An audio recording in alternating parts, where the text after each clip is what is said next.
ሰላም ሰላም እንደምን አላችሁ? አስጠኛ አምባቸው ነኝ። ዛሬ እንግዲህ ባለፈው ቪዲዮ በለቀኩላችሁ መሰረት መጥቻለሁ።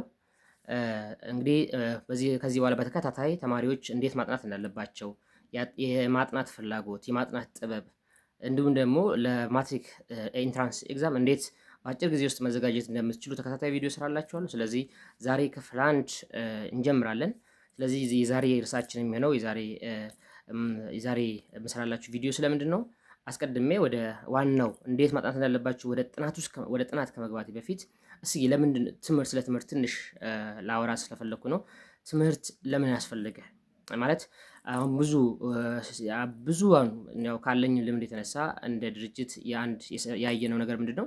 ትምህርት ብዙም አስፈላጊ አይደለም። ሁላችሁ በእያንዳንዳችሁ ተማሪዎች ውስጣችሁ የሆነ የሰረጸ አሉታዊ ተጽዕኖ ስላለ ነው እና ትምህርት ችግር የለውም ጀስት በቃ ያን ያክል አስፈላጊም አይደለም የሚል እሳቤ ውስጣችሁ ስላለ አንዱም ራሱ ወደኋላ የሚመልሳችሁ ስለሆነ፣ ስለዚህ ትምህርትን ባጭሩ ለመግለጽ ያክል ትምህርት እንግዲህ ሰው ትምህርት የሚማረው ሳጠቃልላችሁ ተምሮ ለመቀጠር ወይ ደግሞ የሆነ ብር ለማግኘት ብቻ አይደለም።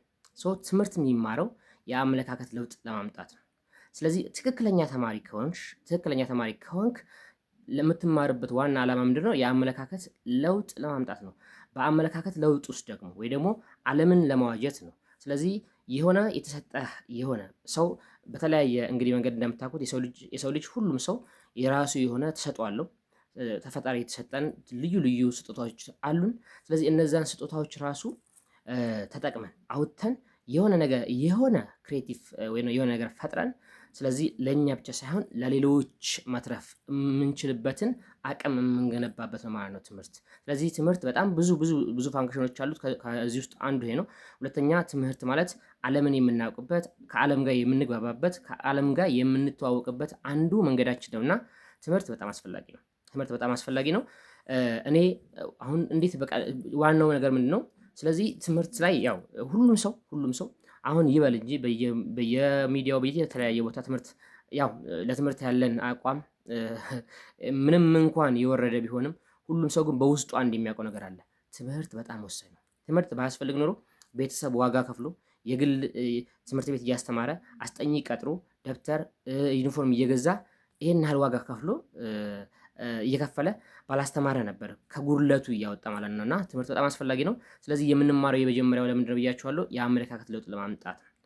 ስለዚህ ነገር ግን አሁን ትልቁ ዋና ኮንሰፕት ምንድን ነው? ትምህርት ስትማሩ ብዙዎቻችሁ በቃ ጥናት እንዴት እንደምታነቡ ራሱ ምንም ውሉ ጥፍት ያለባችሁ ብዙዎች ናችሁ እና ተማሪዎች። ስለዚህ ምን ማድረግ እንዳለባችሁ ልንገራችሁ። የመጀመሪያው ዛሬ የምናየው ስለ ፓሽን፣ ለትምህርት ያለንን ፓሽን እንዴት እናምጣ፣ ለማጥናት ያለንን ፓሽን እንዴት እናምጣ። እስካሁን የገነባነው ፓራዳይም፣ እስካሁን የመጣንበት ሂደት በቃ ሳናነብ ጀስት ዝም ብለን ከክላስ ወደ ክላስ አብዛኞቻችሁ እንደዛ ናችሁ። ከክላስ ወደ ክላስ በየቀኑ በፕሮግራም የማንበብ ኮንቲኒስ የሆነ ፕሮግራም አውጥታችሁ በፕሮግራም የመመራት ሂደት ያልነበራችሁ ብዙዎች ናችሁ። ስታነቡ በቃ ትንሽ እንዳነበባችሁ የሚሰለቻችሁ፣ የትምህርት ሙዱ ኤቭሪቲንጉ የሚጠፋባችሁ ብዙዎች ናችሁ እና ስለዚህ ዛሬ ምን ማድረግ እንዳለባችሁ ልንገራችሁ። ለሁሉም ሰው ይሰራል። ዓለም ላይ ያለ በጣም በትምህርት ስኬታማ የሆነ ሰው ካለ ማለትም በትምህርት ስኬታማ የሆነ ማለት ትምህርት ዩኒቨርሲቲ ገብቶ ጀስት በቃ ስራ የተጣጠረ ብቻ ሳይሆን ዓለማችን ላይ ተምሮ የአመለካከት ለውጥ አመጥቶ አቅሙን ተጠቅሞ የሆነ ነገር ፈጥሮ ስኬታማ የሆነ ሰው እነሱም ሁሉንም ብታዩ አት ዘ ኤንድ ኦፍ መጀመሪያ የነበራቸው አንድ ኮመን የሚያደርግ ነገር ምንድን ነው? ፓሽን ነው።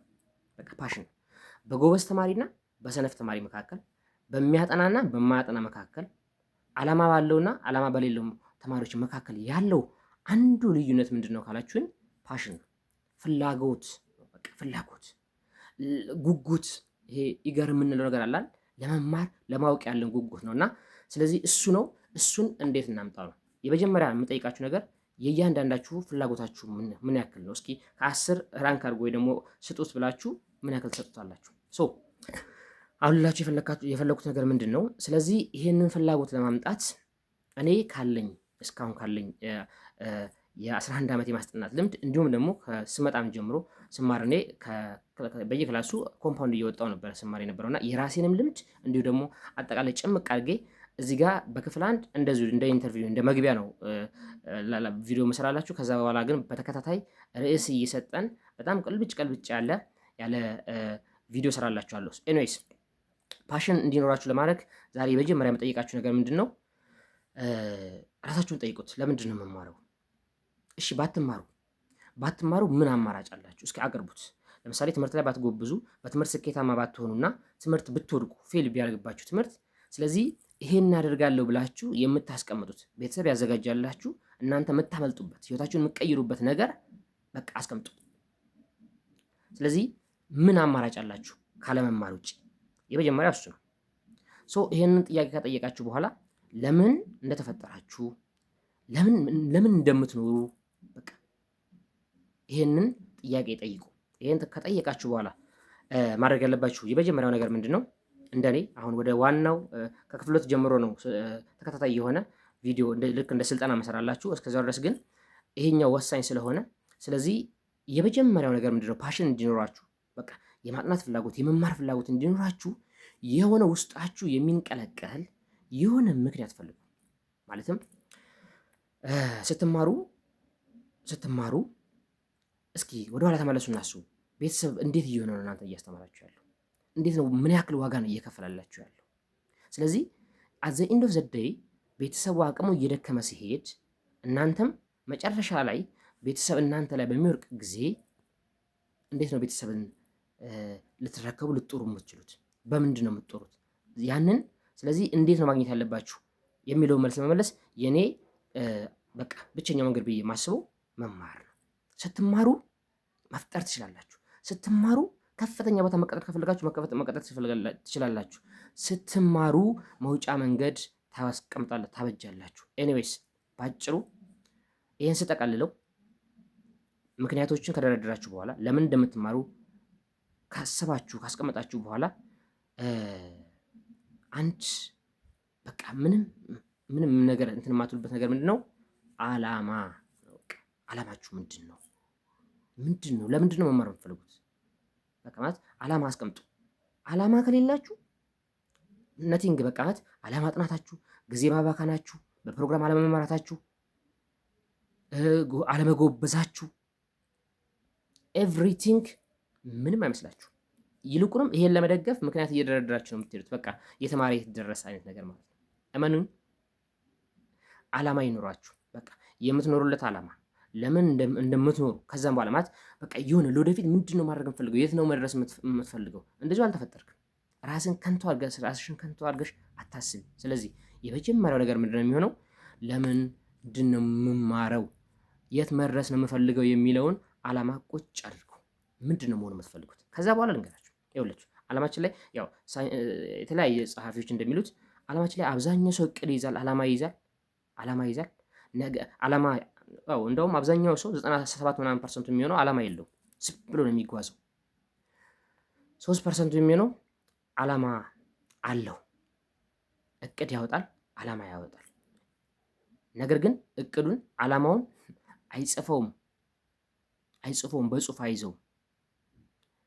ስለዚህ በጣም በዓለማችን ላይ ስኬታማ የሆኑ በየትኛውም መንገድ ለማለት ነው ስኬታማ የሆኑ ሰዎች ስታዩ አንደኛው በቃ በፐርሰንት ስታስቧቸው 1% ናቸው። ይቅርታ ቅድም 2% ነው የሚጽፈው፣ 1% ናቸው ዓለማችን ላይ በጣም ስኬታማ የሚሆኑ ሰዎች። እነዚህ ሰዎች ከነዚህ ከሁለቱ የሚለዩት በምንድን ነው ካላችሁ፣ ወይ ደግሞ ከ2% ወይ ደግሞ እቅድ ካላቸው አላማ ካላቸው ሰዎች የሚለዩት አላማቸውን ይጽፉታል፣ ከዛም ይተገብሩታል። ስለዚህ እናንተ ከየትኛው መንገድ ናቸው? አላማ ካላቸው፣ አላማ ከሌላቸው፣ አላማቸውን አቅደው አላማ ኖሯቸው አላማቸውን ጽፈው ከሚተገብሩት የትኛው ነው? የመጀመሪያው። ስለዚህ አላማ ሊኖራችሁ ይገባል። አላማ የሌለው ሰው ወዴት እንደሚሄድ አያውቅም። ወዴት እንደምትሄዱ ካላወቃችሁ ደግሞ ውስጣችሁን ድራይቭ የሚያደርግ ኢነርጂ የለምና ስለዚህ የማጥናቱ የመማሩ ኤቭሪቲንግ ትርጉሙ ይጠፋባችኋል። ትርጉሙ ጠፋባችሁ ማለት ደግሞ አላነበባችሁም ማለት ደግሞ ያው ምንም ጥያቄ የለውም፣ የትምህርት ሴንሱ ይጠፋባችኋል። ስለዚህ ጥያቄው የሚሆነው ምንድነው? ትምህርትን ለዓላማችሁ ከመጠቀም ይልቅ ትምህርትን ለፈጠራ ከመጠቀም ይልቅ ትምህርትን ራሳችሁን ለመለወጥ ከመጠቀም ይልቅ ትምህርት ያስፈልጋል አያስፈልግም ወደሚል ዳይሌማ ጥያቄ ውስጥ ትሄዳላችሁ ማለት ነው። ከዛን